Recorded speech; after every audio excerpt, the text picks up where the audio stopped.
Assalamualaikum warahmatullahi wabarakatuh. Alhamdulillah, nahuman na nato ang mga pila ka adlaw sa buwan sa Ramadan ug naa na ta sa last 10 days sa buwan sa Ramadan.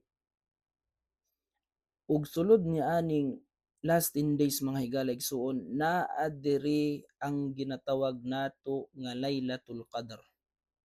Allahu Akbar. Unsa man ning Lailatul Qadr?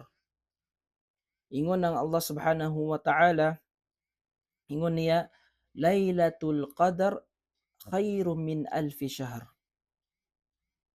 Kaning kaning Lailatul Qadr maayo pa sa usa ka libo ka buwan.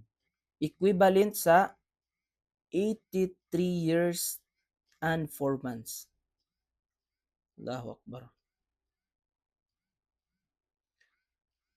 Kung nagbuhat ta og maayo ani, nagbuhat tag kaayuhan, tanan nga mga kaayuhan, nagbasa kag Quran, nagdua ka, tanan-tanan nga kaya nimo buhaton nga para kang Allah Subhanahu wa Ta'ala, ikhlas ka, ingon sama nga nagbuhat ka og 83 years ug 4 months.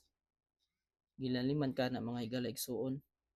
Busa ayaw kalimti mga higala igsuon nga magdua ta kanunay kang Allah Subhanahu wa Ta'ala, magbuhat ta og kaayuhan, magbasa tag Quran, ipagdua nato ang mga kaigsuonan nato, atong mga ginikanan, tanan-tanan.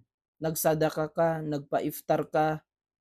Kung naabtan nimo ang Lailatul Qadar, subhanallah,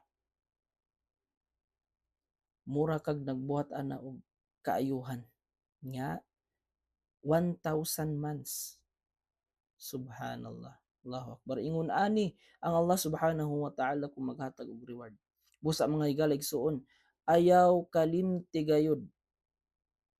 Ayaw pagpabaya o ginatawag nato nga walay paki ni aning last 10 days. Dili. Naa diri ang Lailatul Qadar. Last 10 days. Busa maningkamot ta nga magsimba, magbuhat og kaayuhan sa last 10 days sa buwan sa Ramadan aron makuha nato ang Lailatul Qadar. Assalamu alaikum warahmatullahi wabarakatuh.